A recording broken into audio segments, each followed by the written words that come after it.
What's up, you guys? Sean Ross Sapp. This is the Fightful podcast for June 19th. We are going to talk WWE SmackDown. We're going to talk about a lot of stuff tonight, but before we get into the topic that has been really consuming the wrestling world over the past couple days, I want to introduce Mr. Warren Hayes, who did an incredible job hosting the Wednesday Night War. Please. Do you know how, I'm not even going to say pleasantly surprised, because I was not surprised, but I was very pleased. I was very happy. I was sitting there watching it, and I was like, man, this is good. This is a good wrestling podcast. We had a lot of fun. Louis was a good guy. I enjoyed him. I think we're going to have a good time. Alex and I have promised to make his life harder and harder as we move forward, but that's the life of an intern. He just has to deal with it. No, it was a good time. We like Louis a lot. Hope you guys come over next Wednesday as we continue the shenanigans. Make sure you guys check that out. Reminder, if you donate a Super Chat, you will get your question or statement read on the air. I'm going to set some guidelines on that I will talk to as we get through this.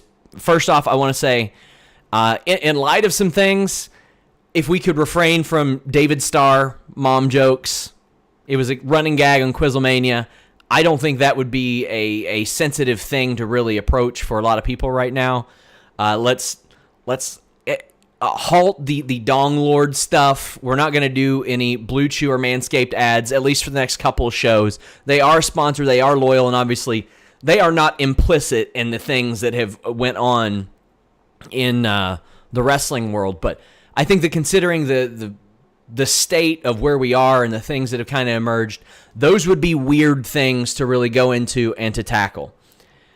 There have been a lot of accusations and stories that have emerged and allegations, and pretty soon probably some charges and convictions from the wrestling world, from people that have been abused and people that have quite frankly been raped, that have been taken advantage of, any number of different things. Like, I don't know if there's a term that encompasses everything that we've heard. We have a lot of questions of, why is this being covered? Why isn't it? I want to clear the air on that.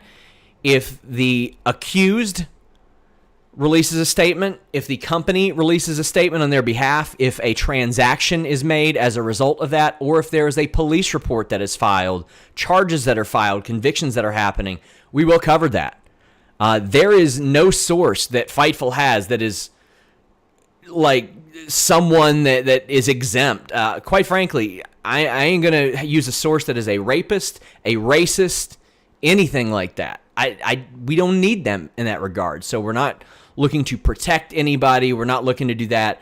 There are pretty strict guidelines that we have to follow for legal reasons. We were cited as evidence in a lawsuit over the past couple of years, so we do have to be cognizant of that.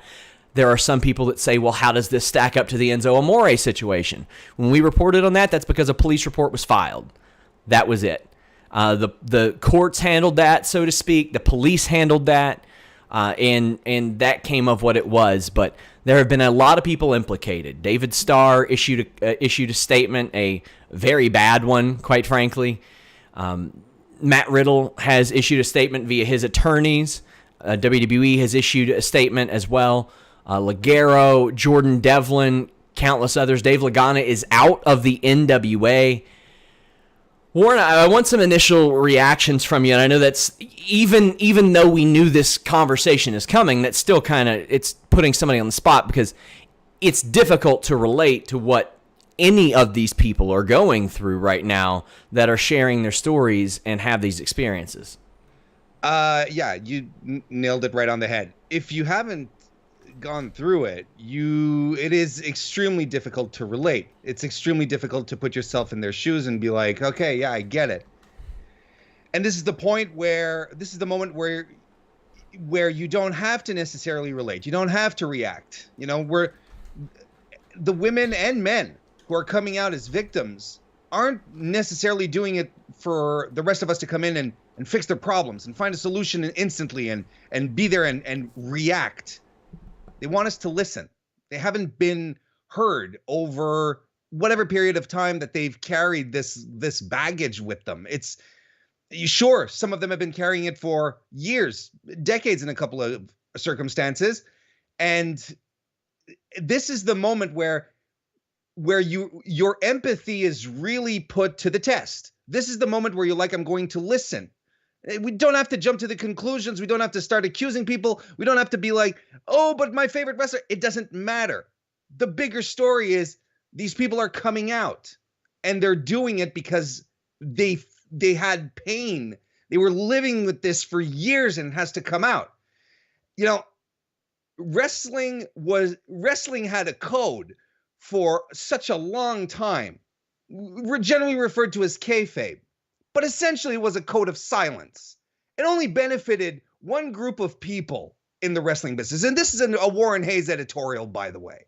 It only benefited one group of people in the business of wrestling, and that was promoters. It didn't serve the fans. It didn't serve the talent. It served the promoters exclusively. It was best for them to keep everything among the boys so that everything could be settled among the boys. And how many guys lost their jobs or were put in trouble or were blackballed because they fell on the wrong side of the tracks or on the wrong side of an issue or whatever. This is exactly it here. Kayfabe might be dead in storyline purposes. You know, we don't have any Art Barr situations, you know, from back in the late 80s where Art Barr rapes a girl, gets slapped $1,000 fine and keeps working in Portland and gets hired by WCW under Jim Herd. And had he not died, would have worked for every major wrestling promotion in the world. Absolutely. That's a very fair prediction. Effectively, kayfabe is dead, but the code of silence still persists. This basis that, oh, well, this is the business, suck it up. It doesn't have to be that way. If everything evolves, and everything does, by the way, everything changes, the business changes, and the way business is approached has to change as well. And we just have to be more open about these conversations, and we have to realize that nobody is perfect, but also we have to be supportive of those who have suffered very vile acts. And we have to stand up for that as fans to show that we don't tolerate this silence anymore. We don't want an iron curtain where things happen and people suffer despite the fact that they're out there entertaining us. That's all that they want to do. They want to live off of something off of a passion, off of an art form. We don't have to tolerate that as fans anymore. And that's why this is really important to just sit back, listen as fans, and learn so that we can all move on from this. To me, they're pretty simple guidelines to follow if no means no, period. No means no. You have a sexual advance and somebody says, no, that's it, wrap it up. Maybe you can be friends with that person. If that person's response is, I have a boyfriend, I have a girlfriend, that probably means no, just so you all know. Don't hit your significant others, male, female, otherwise. Don't hit them. Don't go after people who are too young to make those kinds of decisions on their own. Those guidelines are very simple to follow. And just a couple years ago, we've had stories of promoters who do this type of thing. And even the stories about Moolah that came out and about how that affected things. Like, there were people that were scared to talk about that after she had died. There are people that were scared to talk about Herb Abrams after he died. There were people scared, obviously still scared to talk about some of the other accusations out there among big promoters. Some of these stories are 10, 15 years old, and these people did not feel comfortable telling them. And I know it's easy to say, well, why didn't they say anything before now? I can't tell you that. They can, maybe. Maybe they can. But don't judge them if they can't. Go ahead. No, but you're absolutely right. No, you're right. And I just want to add in one thing, because I saw a couple of comments in the chat. This is not a question about taking sides, and this isn't a thing where we want to crucify and cancel wrestlers. Jesus Christ. This movement isn't coming out of nowhere. This isn't isolated incidents. You had one guy put out a shit apology that triggered a whole bunch of people to come out with their stories. Now, it's not a question of picking who's wrong or who's right at this point. God damn it, it's to sit down and listen to what these people have to say. Then we'll let the rest be handled. But just listen, because it's not an isolated incident. Because if it was, it wouldn't be making waves like it is. And it happens all the time. It happens all the time. Man. It's like, how do you broach this type of thing? How do you even, you can't understand them. I mean, I did hear from one of the accusers. One of the accusers gave me the courtesy, the heads up to reach out last week and say, hey, listen, I see you associating with this person. This is what happened. And I said, you know what? I'm not that close to that person, and I'm not going to associate with that person. That is not the thing. And that conversation got more in depth. Or I think I said, hey, listen, I'm not associated with that person. And this week, it ain't hard to see how that all came out. I'm trying to find the words, and it is very hard because it's like hard. It's like very, very hard. It's also like, who the fuck am I to even try to put into words what's happening to these people? Who am I to even be voicing that out? But I mean, it's like at the same time, it'd be very irresponsible for us to not broach one of the most all-encompassing stories, period. And it's not just British wrestling. It's everywhere. Mm-hmm. It's everywhere.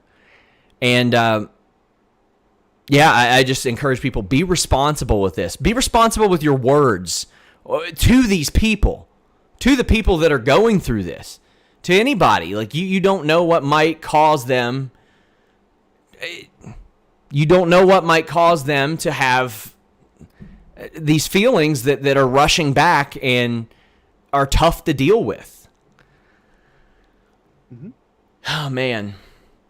I mean, it's not an easy transition to go into this, especially considering the opening segment of the show and WWE having to issue a statement about Matt Riddle and really any number of talent, and Matt Riddle sending out a legal notice, so to speak. But that's what we're here for. I just say, basically, guys, let these people speak. Be patient as best you can. Be responsible and be respectful to them as best you can.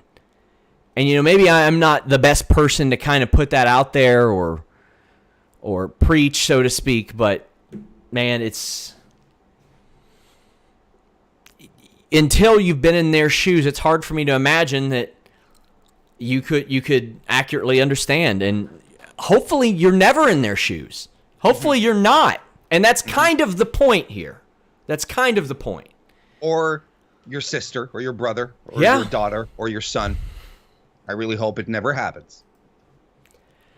Well, we did have WWE SmackDown tonight. A reminder, get your super chats in. We will read your question or statement on the air. If they are disrespectful in any way, we are going to completely ignore them. You're probably going to get banned, and that'll just be it. But Throwback 27 says, with the world going crazy and all this insanity happening, we as a community have to stand by each other through tough times. We encourage each other to be the best we can be, pick each other up when one or all of us fall. We are amazing people, and there is hope out there. Just have to help each other, and I'm grateful to be a part of the wrestling community and extremely proud to be a part of the community of Fightful also. Thank you, Sean Warren, and everybody at Fightful. Hey, we thank you, and Throwback is a very good example of a good person and a person who's been through a lot and has learned to kind of cope with that and deal with that. And oh man, it's a very somber, and it's just I'm never at a loss for words. I'm at a loss for words right now. Somber and sobering. You know, it's a little bit of both, because you don't want this kind of stuff to happen to anyone. And when you realize how widespread it is and how accepted is not the right word, but Yeah. not shunned. Let's put it that way. That's what's most striking. It's how systematic it is. And it's just like, well, suck it in. The number of trainees or people who trained while they were training were told, suck it in. X does Y. You just have to deal with it. Oh, and you're 17 years old, man. When you're training, you're 18. You're still in high school when you're doing this stuff. How do you have any kind of life experience? How do you expect to deal properly with this kind of stuff when you're like, I'm living my dream. I'm doing something that's close to me. It's my passion. And you're like, well, this is how it goes. This is how the business rolls. You're like, okay, all right. Makes you. It really does make you think on how everything is set up. And it's like sometimes wrestling can make you feel really gross. And the thing is, you got to remember this doesn't just happen in wrestling. This happens all over the place. And it should be stopped everywhere. If you hear of this type of stuff, do your best to stop it. There is no friend worth having that if one of your friends is doing this to somebody, it ain't tough to say, that's not fucking cool. That's not okay. And if they have an issue with that, they aren't worth having. They aren't worth being there for. Joseph Farley says, just donated $10 to Rain. Anyone want a match? I commend you for that. Thank you for that. Hannah Moore says, it's not just happening to talent. It's happening to female fans at every single show by male fans. Every single show. I can't count the number of times I have been near a wrestling show, whether it be with my wife or with one of my friends, and a female is there, and how they're dressed gets approached. Just because they want to look nice, just because they want to wear whatever the fuck they want. It doesn't matter. Man. I'm not dressing for you, boys. And another thing. Hey, by the way, if you're calling people ring rats, you're a fucking idiot. I see that shit all the time today. Here's the thing. What happens between two legal consenting adults ain't my fucking business. I don't care how they're dressed. I don't care if it's a female wrestler and a fan, if it's consenting, if it's legal and they want to do it. Who are you to call somebody a ring rat? Who are you to look down on somebody? Jesus Christ. I see that so often and I'm like, get the fuck out of here. Consent and legality. It ain't tough. Charlie Wolf says, you guys aren't preaching. You're both saying it as well as any of us can with the platform you have, and we appreciate. Love to everyone. Thank you very much. Anakin says, only SmackDown and the post-fight show or the Fightful post show can drag me away from Last of Us Part 2. Are you on that? Are you on that train? Yes, he is. I mean, I tried to play the first. I'm not. Oh, Anakin is. I haven't started playing it. No, I'm still very hooked on Animal Crossing. Animal Crossing. I didn't know what Animal Crossing was until my wrestling friends started to play it. There you go. Didn't know at all. I still haven't got the wrestling ring yet. Because there's a wrestling ring object that you can set outside, and people have actually been making like their backyard shows, having their own outlaw mud shows out there in Animal Crossing land. Yeah, it happens. People keep telling me my mic is reverberating. Let me see. Yeah, it happens. People keep telling me my mic is reverberating. Yeah, my mic is a little hot right now. My apologies, but we got to get through this and we'll figure it out. Tim Traver says, I hope everybody has a great weekend. I'm super pumped for Sunday Fishing Day. I hope I bring in a monster catfish. He did last weekend. I saw it on Instagram. Gisberto Guzzo says, just wanted to show my appreciation for you guys. Thanks for everything you do. Guys, check out Gisberto's author page on Fightful. He writes some great stuff. Colt Badu says, did you see the Raw video ad for next week? The narrator said Tozawa and his ninjas are facing R-Truth for the title. As Jeremy pointed out, it's kind of weird to promote a 24/7 title match sometimes. Sometimes? All the time. Yeah. All the time. Azo Smith says, it took my ex-girlfriend 2 years for me to tell her story. We're on great terms, and I could never understand the pain. but I stand and pray they stay strong. Hey, I feel the same for you, buddy. Eric DeRiggi says, broke my silence about HWA. I think about 20 years ago about my abuse. Sorry that you went through that. It's hard for me to say anything else beyond that. Go Indy Now says, I just wanted to thank both of you, Sean for answering my questions on the Q&A each and every time, and Warren for the extra hour he spends with his patrons. You guys are awesome. Telling you guys, Warren's on fire right now. Warren Hayes is on fire. I'm just riding the rocket ship, dumping some fuel into it here and there. Well, we did have SmackDown. AJ is gloating big time about winning the Intercontinental title. And he wants Daniel Bryan to come in and present him with that title and congratulate him. And Daniel Bryan begrudgingly does it, but says, you know what? You are a great champion. You are going to be a great champion. But you would be a greater champion if you would defend this against people. And AJ's like, well, you know what? Next person out here gets it. And it's Matt Riddle. We had reported this on Fightful Select. Matt Riddle comes out and says he is the bro who runs the show. He doesn't want a handout. He wants a match. Now, obviously, this is a sensitive topic right now, but how did you feel about the rollout of Matt Riddle? I liked the angle. I liked how everything was set up. You know, I'm not a fan of all these repetitive formalities like contract signings and title celebrations. But the twist that was really fun here was AJ Styles saying, no, Renee, I want Daniel Bryan to come hand me my title. I thought, this is perfect, really. And Daniel Bryan being very gracious, being a perfect good guy baby face, being like a professional, consummate professional. And he straps it around his waist, and there's no shenanigans, no belt shot, just like, okay, that's fantastic, which helps the arrival of Matt Riddle then. I mean, if you're going to introduce him and you want people to get behind him, put him with one of the top guys in the company, not only one of the top guys, but one of your top workers as well. That'll get everyone instantly excited. Title program, regardless.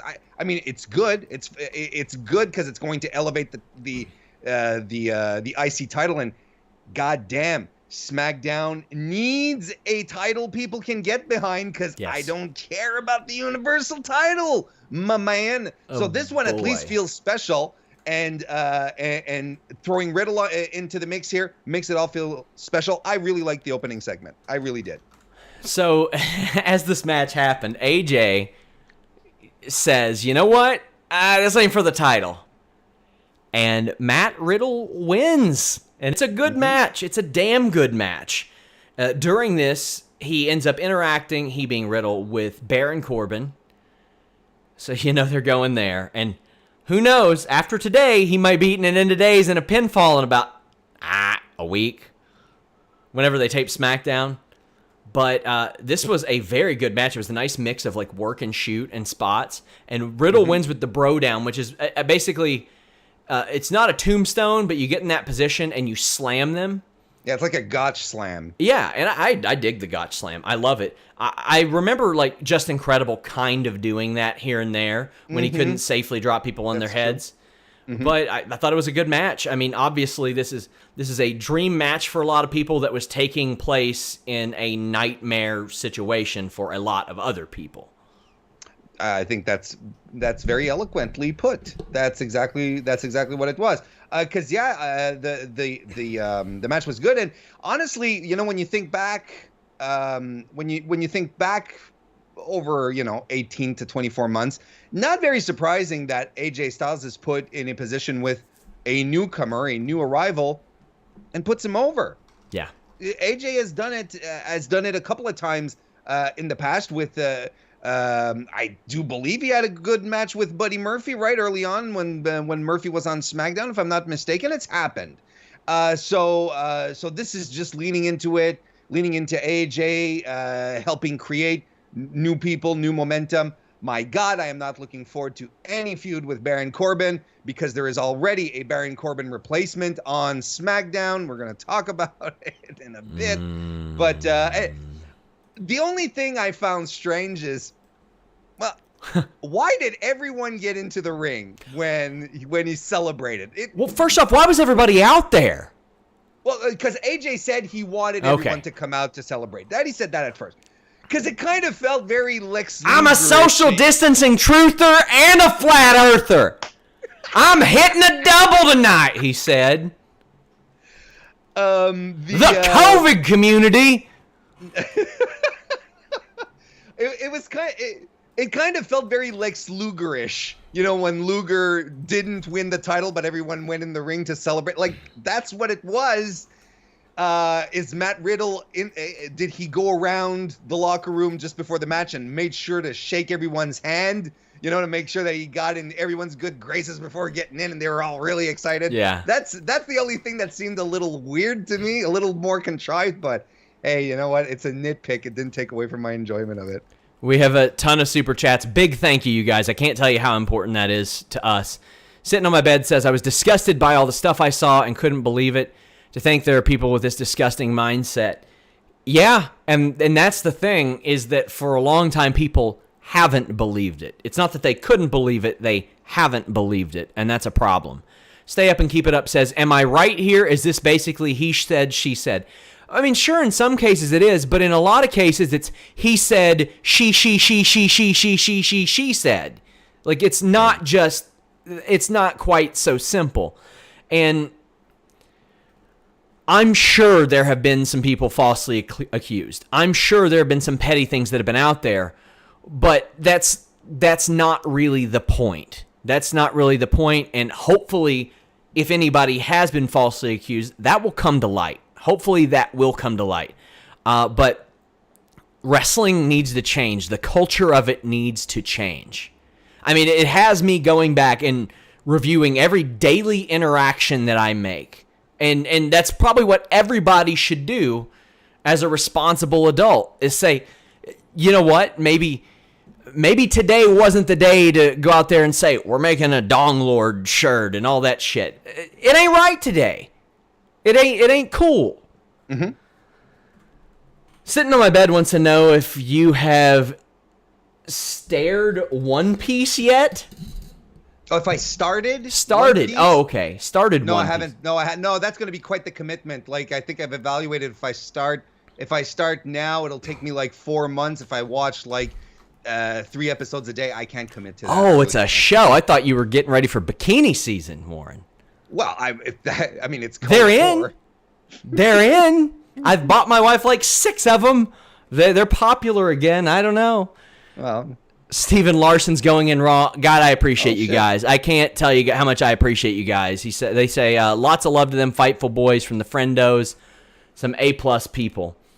The Line Drive said, kind of wish that was made an official lumberjack match. Always fun in matches like this.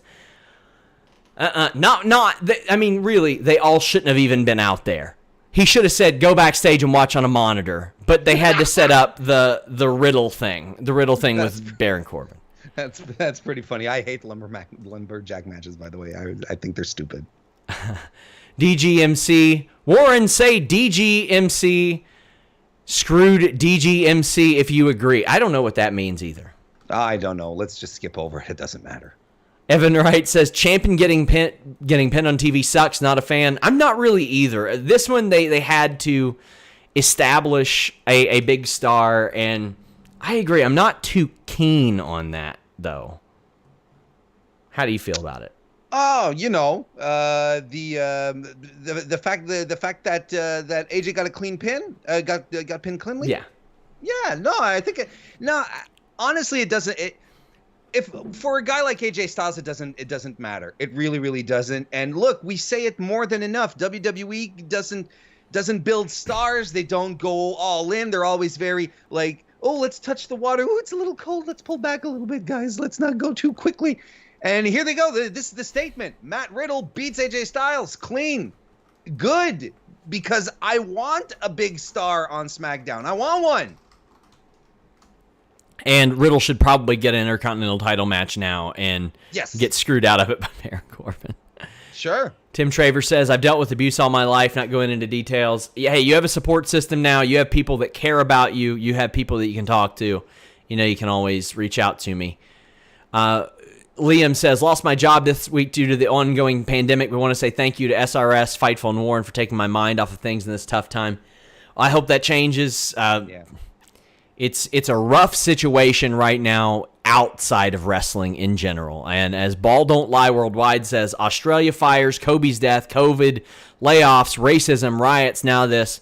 What a damn year. Yeah, this is probably the worst year that most of us have lived through, without a doubt. Injection 2K says, is everything okay with Wrestle Talk? I really hope so. I mean, they issued a statement and they said that Alex Shane was stepping away, as he should have. I can tell you that considering the plethora of things that were going on there, I would not have done another Wrestle Talk thing there. And I'll leave what Wrestle Talk is doing to Wrestle Talk, and they can make comments on their own. It's not really my place to make a statement for them. Throwback 27 says, Sean woke me up since my phone is next to me. I'm wicked wide awake. Seen the shorts on Twitter. Styles trying to goad Bryan was cool. Made their next match matter. Yeah, I mean, I will be excited to watch that whenever it happens. Martin McG says, thank God for Fightful, as Twitter has broke my heart when it comes to wrestling over the last 2 days. Well, hey, we hope to not break your heart. I mean, none of us are perfect, but we're going to try to treat people as well as we can. I know Warren doesn't have an issue with that at all. No, I don't. Jose Flores says, all people have to do is listen. That is it. Not automatically pick a side. Just listen to what they have to say. Be respectful. Thank you guys for being who you are. That's the sentiment you echoed, Warren. It's really not that hard. It's just not that hard. Like I said, you're not just because they're coming out doesn't mean you have to react. Just have to listen. And like we keep saying, it's not 2 or 3 people. There are dozens and dozens and dozens of people, men and women, coming out with their stories. Just take a moment to listen to what they're saying, even if it is, like I said, even if it is against a wrestler you really like. Just listen to what they have to say. It's not a question of taking sides. David Figg says, will WWE follow local regulations and start wearing masks for their tapings and live shows? Will they try to fight it? They should. They should, Warren. I mean, they should wear masks, not try to fight it. And they're selling masks on WWEshop.com. Sean, they have their live studio audience. Let's not call them a the crowd. No. A planned live studio audience wearing WWE star gear appropriate to the brand that they're on. Yeah. This isn't like Shotzi Blackheart going backstage and say, "Oh, I'd like to wear a Kevin Owens t-shirt." It's like, "Nah, you're wearing Humberto Carrillo tonight." Oh, okay. They just have to put the masks on them, and people will be like, "Wow, cool! I can get a Fiend mask, awesome!" And people are gonna buy them. Yeah.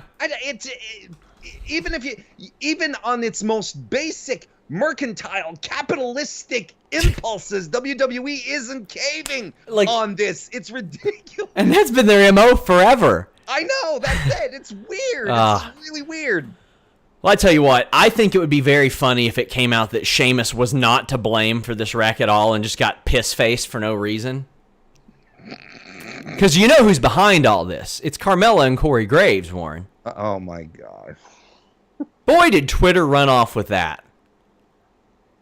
That was so, they didn't say that they like pissing on each other, guys. Stop sending me the news tip, please. I got it. I listened to it. They were joking. They were joking. Well, Hardy says Sheamus makes him question whether or not he's a good performer, a good person, and a good husband. He says he's been an adrenaline junkie and an alcoholic, and he's overcome bigger objects in his life, and he's going to overcome this too. My spot on this, it's like, I don't know if he has truly overcome being an alcoholic, and it's another one of those situations. It's like, who the fuck am I? I don't know, but damn, man. Well, I mean, if we want to lump this in with Sheamus's interview later on, this whole thing is extremely exploitive at this point. Sheamus says that Jeff Hardy deserves to be bullied and loves it. Yeah. And he's going to toast Jeff Hardy next week. There you go. At this point, it's just exploitive. That's all it is. It's just it's exploiting Jeff Hardy's misery. It wasn't a fun time for him to be addicted and be have to be taken away from his job and feeling remorseful towards his family. This is not fun, and I can guarantee with a certain level of certainty that he lives with that shame every day regardless, and that's one thing he has to overcome among many others every day. I think it's extremely exploitive of WWE to be still harping on this. I think the angle has run its course. They should be sticking to wrestling. I think this is casting a very dark shadow on Jeff Hardy's legacy, because no one wants to be remembered as the drunk that overcame everything to not be a drunk. Because his legacy is a lot larger than that, but that's what we're narrowing it down to right now. And Sheamus is effectively a second Baron Corbin. I talked about it last week, and it's even more present now. The way he delivers his lines, the content of what he says. We're going to have some fun next week, and we're going to do a goofy heel moment. We're going to toast Jeff Hardy by, we're going to feed Jeff Hardy dog food, and it's essentially the same thing. Bruce Pritchard does not know how to build a proper heel, and I'm sorry, he doesn't, because all his heels are goofy, they do shenanigans, they're supposed to be smarmy, but all they are is corny as hell and a little offensive to our intelligence. That's what Sheamus is right now. Evan Wright says, like I said before, the Matt Hardy booking on AEW and the Jeff Hardy booking on WWE are completely different universes. Yeah, they are. One's the broken universe. Ha ha! And the other one's the WWE universe. Ha ha! God damn it, pal. Azo Smith says, don't WWE consider that Victory Road 2011 happened? No. They don't care. Thanks for playing, though. They don't care. Hannah Moore says, I listened to the whole Carmella Graves thing, and it scarred me for life because of Twitter. Rob Wilkins says, I got a DM tonight asking why no funny Fightful photo. Love that people enjoy them, but didn't feel like it tonight. Warren plugged the Warren Hayes show. We'll let him at the end. We'll let him tell you that it's on every Thursday night. At 9 p.m. on youtube.com/Mr. Warren Hayes. We'll tell that later. Myron Kidd says, story of 2020. You leave social media for a couple hours, a new breaking story and tragedy. It sucks. It sucks. Not that we have to read it, that it happens. DGMC says, inject Styles, Bryan, and Riddle into my veins, bro. I was trying to say Reigns and Veins and Riddle and Styles and Bryan, and it all went together, but I would be completely down for that, Warren. Oh, are you kidding me? Honestly, it's crazy how we think about Roman not being there and how missed he is right now, just as a presence. I think he's sorely missed right now by this audience, being us. I can't wait for him to come back. And yes, there's a lot of great combinations still ready there. Riddle opens up a whole new can of worms there. So that's a lot of fun. Shorty G, still with his stupid name, says that all heavyweights don't know what it's like to have eyes in the back of their heads. Mojo approaches and he gets punched. Cool. Solid, quick match. Shorty G cradles Mojo out of what looked like a tornado DDT attempt and got the win. I mean, the short jokes have been played out, right? Or I mean, it's time to move on, and it's time for Shorty G to stop being like, I may be not that big, but boy, oh boy, I'm like, seriously, we're done. We're absolutely done with it. Taz didn't do that. Something else. What's that? Taz never did that. He just dropped people in their domes, and he got over. Yep. Just between us, all of us, I'm really surprised that Chad Gable didn't try to get out of his contract when all this stuff happened. There's something holding him there. Maybe it could be the money, could be that he's just really happy, but it's really odd because that guy is a star wherever he'd go. That in any promotion that doesn't have a W, and an E in its acronym. Rob Wilkins says, fine, plug your upcoming Eric Bischoff interview. It is up for early access subscribers of Select. But it's so funny. It's like you're getting super chats telling you. I know. To plug your own like stuff. I'm gonna forget. It's Rob. He knows what he's doing. I know. And it's over an hour long. He gave me a lot of time. I'm very happy with it. Tim Traver says, "Good night, everybody. Listening to the podcast while I sleep. Thank you very much. Glad that we can put you to sleep." Pass it to DJ. It says, "Thanks for everyone's hard work at Fightful. Have a good night, Fightful Faithful." We're just. Do we got a Baron Corbin half Nelson Cross face I guess. here? We're officially the main event cravat right now. That cravat is really good though, man. Eloquent says Gable would be amazing in New Japan. Yeah, damn right he would be. Give me that in PWG. Hey, get him in the best of Super Juniors. Ooh. And Evan Wright says, "Give me Riddle and Gulak in the fight pit." I don't know if we'll see the fight pit on the main roster, but I would love to see that.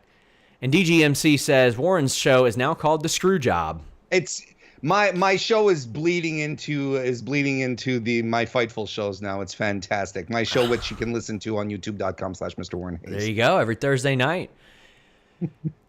Miz TV, they bring out Mandy Rose just to talk about Sonya. And Mandy says, when Sonya shows up, says she wants to be done. Well, that's funny, Warren, because I remember Sonya being pretty done.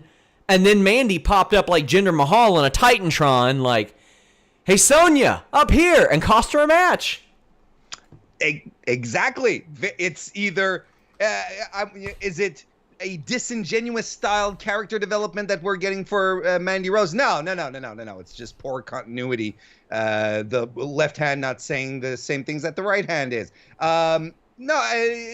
Absolutely. Like, I was like, no, Mandy, you taunted her last week. You cost her a match. Of course she's going to come out in a hot damn black on black suit. The GOAT. My God.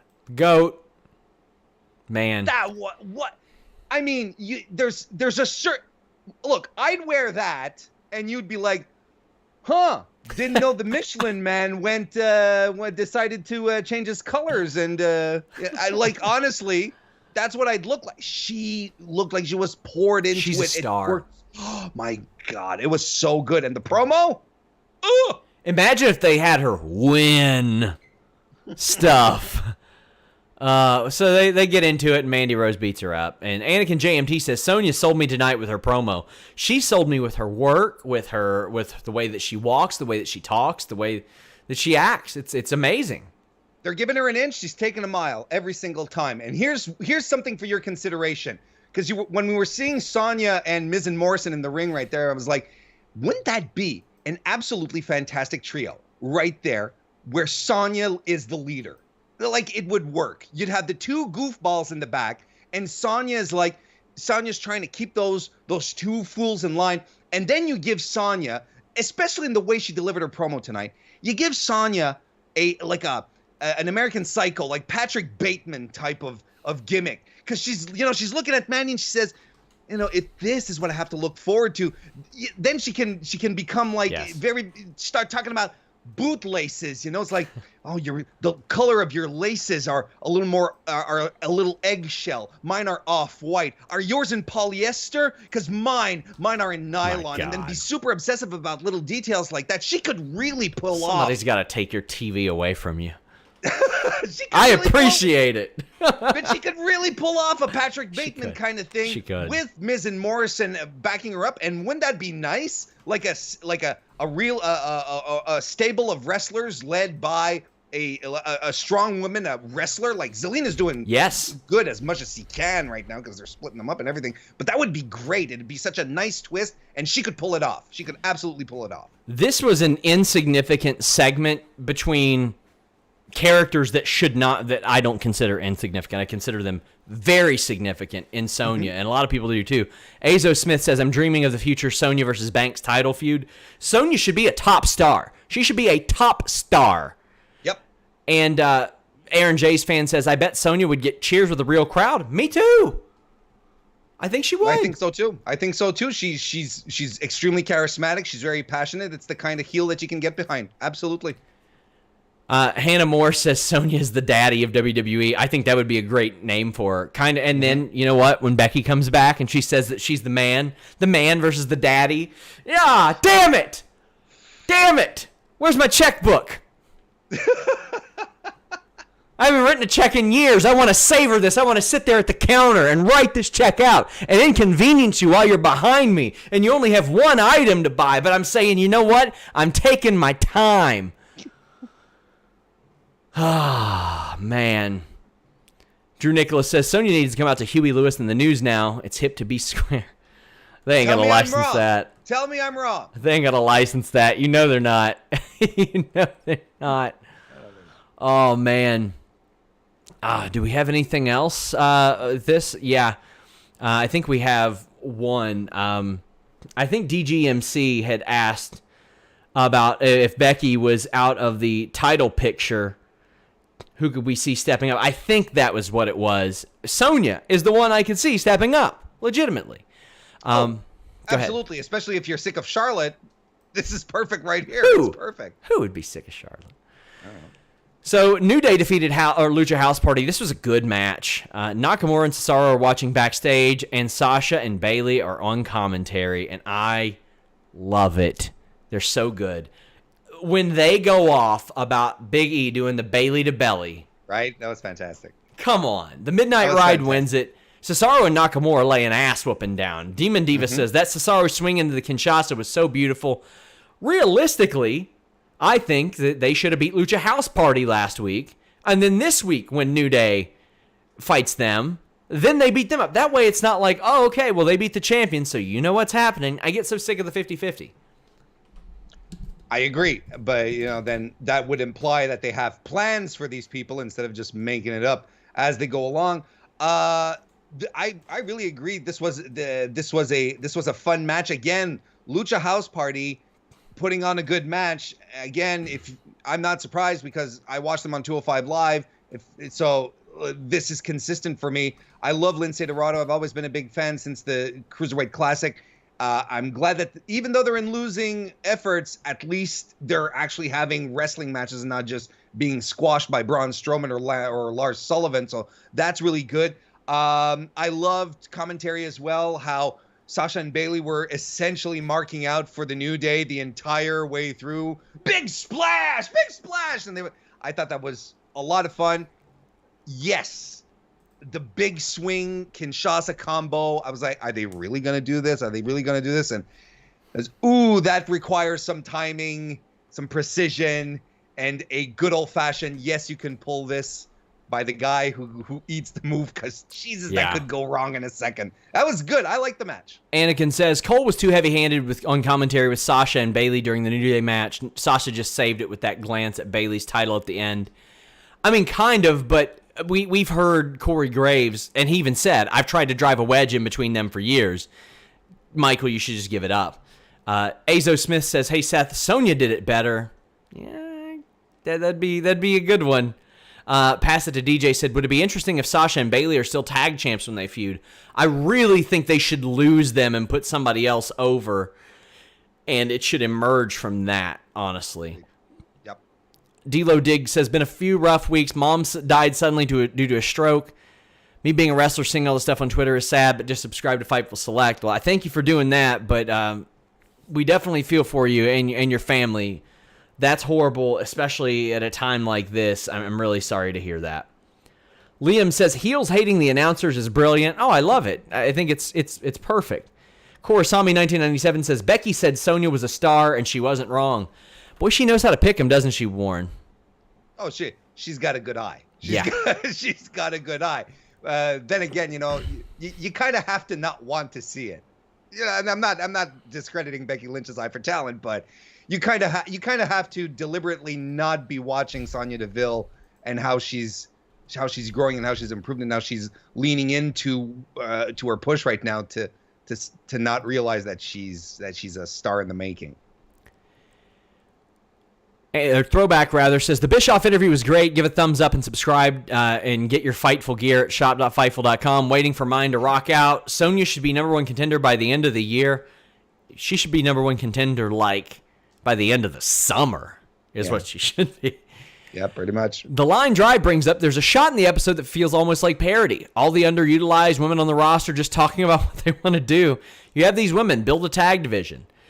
They are on NXT. I'll give them credit for that, but they should here too. Now, the thing is, it's Lacey and Naomi and a lot of people like that.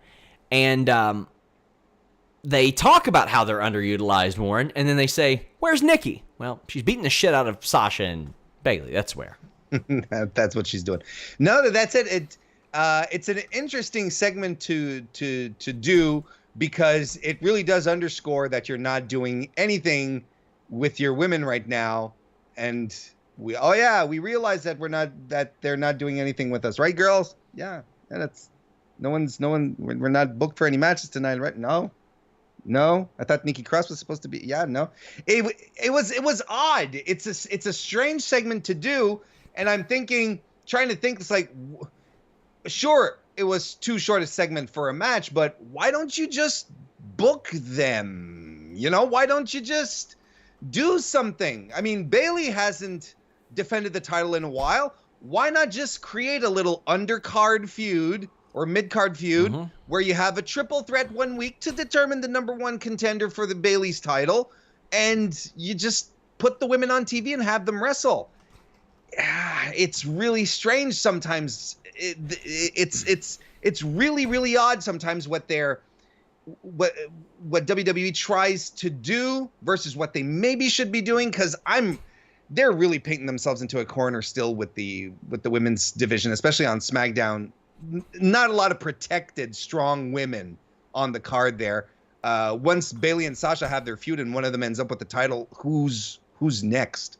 Like, who's your go-to after? It's a weird situation. Well, we got a match. Sasha Banks beat Nikki Cross. A good, quicker match. Cross had an amazing tornado DDT. A good back-and-forth match, and I love Sasha winning, and I love her winning with a Meteora. Absolutely. Makes me so happy because you got to establish that move as much as she does it. Absolutely. And Kevin Langoff says, technically, as of now, Sasha Banks is scheduled to wrestle 4 matches in 8 days. That's what I've said. I mean, she's had some injuries in her time, and appreciate her while you have her, because you never know in the world of wrestling. You just never know. Sitting on my bed says, since Bayley likes booking Sasha in matches, she should book her versus Io. That's the beauty of those tag titles, Warren. That's actually such a good idea. Why didn't I think of that? It's absolutely perfect in the environment that they have right now, the relationship that they have. Go back to NXT, and it's like, yeah, you know what, Io? Sasha's gonna take care of you. She's the blueprint. She's the NXT Women's Champion, and Sasha's like, are you really? Again, that'd be fantastic. Oh my goodness, what a good idea. Now I want that. Our dude Anakin wearing out that new debit card of his, saying the way Nikki Cross punches the air with her arms looks like the Power Rangers Lightspeed Rescue Megazord. I stopped watching after season 1, man. They got rid of Zach, and R.I.P. Trini, by the way. Couldn't stomach it anymore. Couldn't handle it. Evan Wright says Gable versus John Gresham would rule. Jonathan Gresham was the most excited I was to see somebody booked on Sean Ross Sapp Served Hall. I was very excited. But we did have Firefly Funhouse. Bray Wyatt's back. He says he lost to Braun. Braun appears and says they're done. Again, no better way to say we're done than interrupt somebody's shit, Warren. And I don't mean physical shit. And let me tell you, I've had a few of those interrupted over the past couple weeks. I tell you what. No. Braun Strowman is boring. He's and when I say that, it's not even Braun the guy, because we know Braun can be a lot more entertaining than that. We've seen it on TV. He can be much more affable, much more entertaining, charismatic. He's just dull as paint, and it's not his fault. It's whatever creative has been balancing his way. And right now, let's go ahead and get into it. They're balancing the old Bray Wyatt his way, and to me, the crazy thing is, it seems awfully Matt Hardy of them right now. Because right now, Matt is like, what Matt Hardy do you want to face? Which one do you want to face? And we got Jeremy Lambert joking, Sammy should pick King of the Ring 95 Matt Hardy, the one that just sat there and opened the door. But Bray is just busting out all these. to me, Warren, it isn't a good thing that there are so many gimmicks that WWE fucked up that Bray can just pick them out. And say, hey, let's bring this back, and hopefully nostalgia will make it happen. The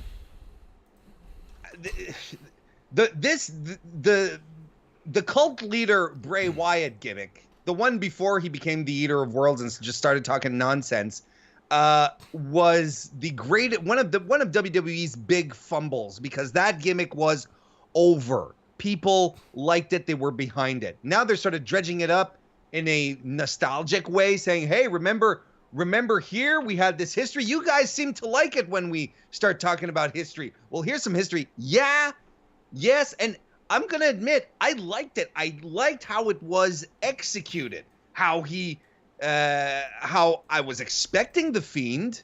That's what we're all expecting. Yes. But he's like, no, and he leans back into the into the Max Cady gimmick, basically. And with the with the catch lines, run and follow the buzzards, the whole 9 yards.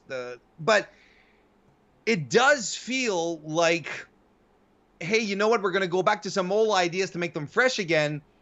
When in reality, what you are missing right now is freshness, and it's not just about Bray. Bray, I think, is fine. I consider Bray to be one of the best character workers that WWE will ever have.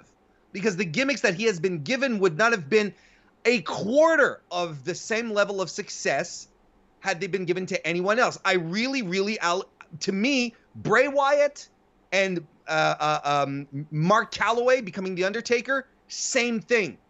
Anyone else but Mark Calloway as The Undertaker would have nosedived. And it's the same thing here. And he's reinvented himself into different personas as we moved on. This guy's fantastic. Braun is the problem here. Braun is dull as paint, and I don't understand how we've gotten to this point where I don't care about Braun Strowman, and it breaks my heart because I used to care about Braun Strowman. I used to care about Braun Strowman a lot. I cared a lot when he was bringing rigging down on Brock Lesnar, when he was flipping ambulances over. God damn, where is that? Where is that guy that just dives into everything? Why is it that the minute a WWE superstar becomes a top-tier champion, a world-level champion, they become neutered? They become ordinary and basic and without any personality, any drive. We're done, Bray. Are we? That's it? That's all really you have to say? Braun, I know your character isn't supposed to be brilliant, because that's Brain Strowman, which is a whole other that's all he's got to bust out is Brain Strowman. But there could be more to this. There could be so much more than Braun holding the WWE Championship, something we've been the Universal title, excuse me, something that we've been wanting for a while, for him to have a top title belt and be in these feuds where the title ultimately doesn't matter. I'm bored with it. We have a lot of super chats on this one. Corey Cropper, close friend of Fightful, says, "Here's some money." Hey, we appreciate that, Corey. That's a solid round of Jesus golf right there, which we will be doing hopefully soon. Matt J. Hendricks says, Bray Wyatt is a master storyteller, and I'm perfectly fine with him being the modern-day Mick Foley. Hey, I am too. It's just, Warren, if we made an effort to simultaneously book Bray Wyatt at the top and fuck him up at the same time, we could not have done a better job than what WWE has done. And the thing is that it's not the first time. It's not the first time. And if anything that the Firefly Funhouse match reminded us is how badly they bungled that WrestleMania with John Cena. It was the worst possible decision, and maybe going back and saying this is where my descent started is a little dramatic, a little melodramatic, but it did not help the character. That is part of the the downward spiral, at least, of the Bray Wyatt character at that time, he should have gone over. And then, of course, The Fiend and the Hell in the Cell. I mean, it's hard. It's hard. It takes a talent, I think, at this point to screw things up so badly. I think it's talent. So we've got Drew Nicholas saying, who's the last babyface booked as good as Drew? I think this is relative to Braun. I can't remember. Becky is probably the last babyface, and they happened into that. Drew was a concentrated effort. Becky was an accident. Yeah. Evan Wright says Damascus Big Money Matt and Backyard Matt Hardy versus Swamp Bray, Firehouse Bray, or Funhouse Bray and Fiend in a 6-man tag. Let's go. I hope one day we get to see that in a cinematic element.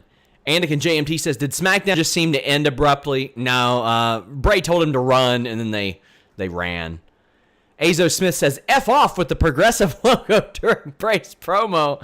It does take the aura away a little bit.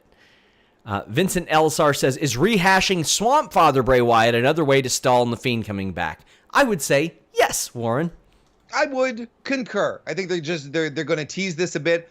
I don't know where they're going to go with this. Like I've said in previous episodes, if they really leaned into the fact that Braun Strowman is a former cult member and had to be deprogrammed, and now Bray Wyatt is trying to reactivate his old impulses, that would be really interesting, but they've leaned completely away from that. Like, there would be something a little juicier here, but look, we'll see what happens, but I think The Fiend is coming out inevitably of this.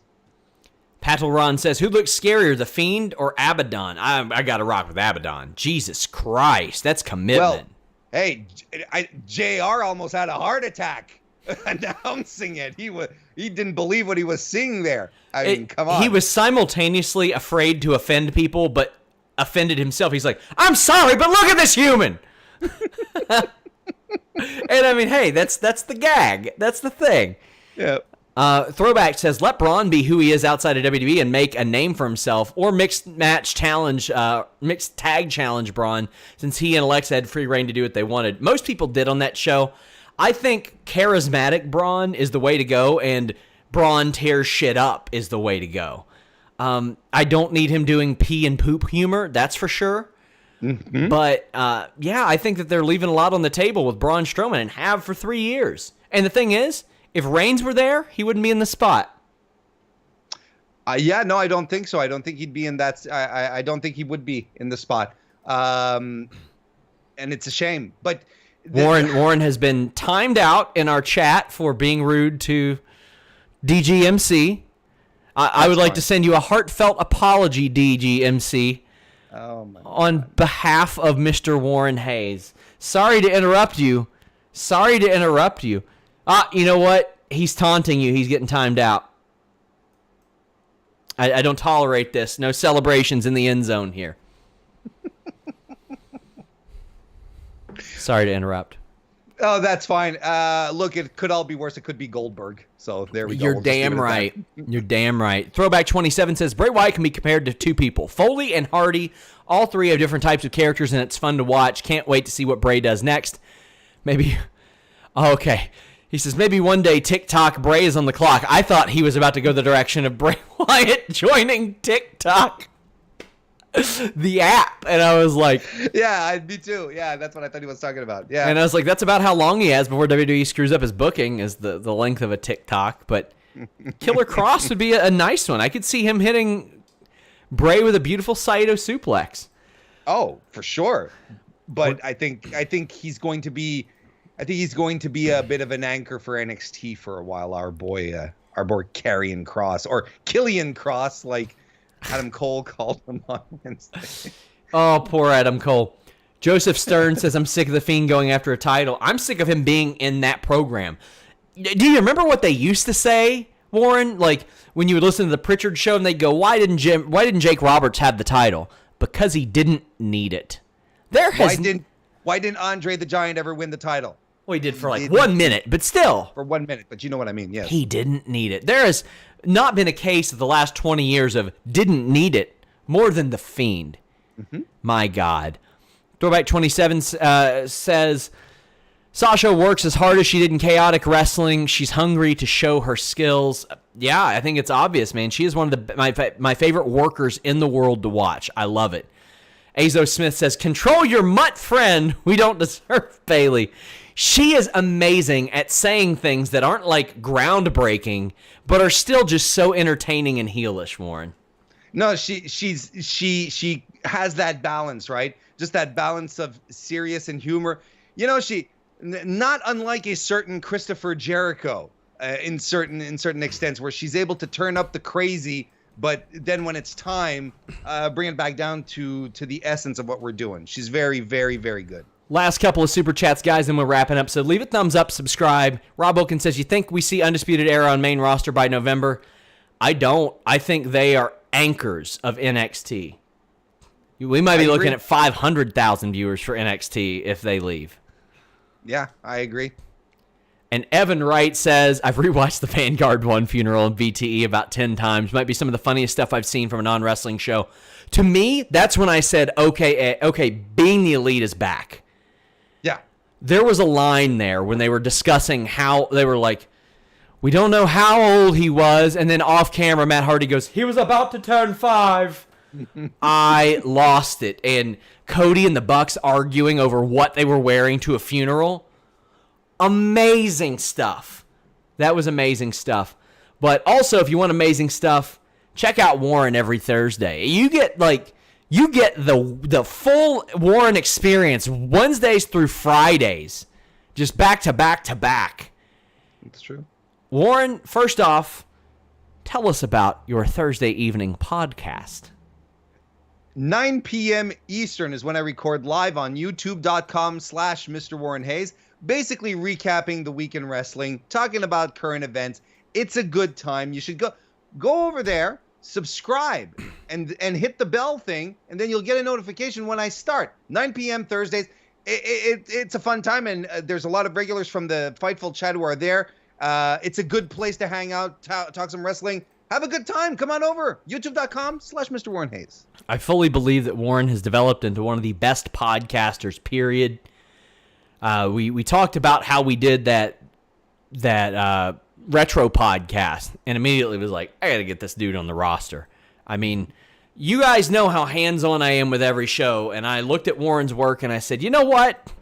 I think I can take Wednesday nights off. Thank you, Warren. Thank you, Check Sean. out his show. Check out his content. Leave us the thumbs up. Subscribe. Thank you guys for being so generous in the super chats. I've mentioned this before, and it's a little bit above my pay grade anyway, but Google has kind of screwed us on web ad revenue, and I know some of you have seen weird ads on our channel. If you see weird political ads on our channel, hit me up so I can get them the fuck out of there. But Google ain't doing us any favors, so thank you guys so much for being so generous in the super chats. Throwback27 says, wicked show, guys. Thanks for a good night. He is abusing his own bank account just to troll us at this point. We appreciate you, Throwback. Thank you so much. Until next time, we're out.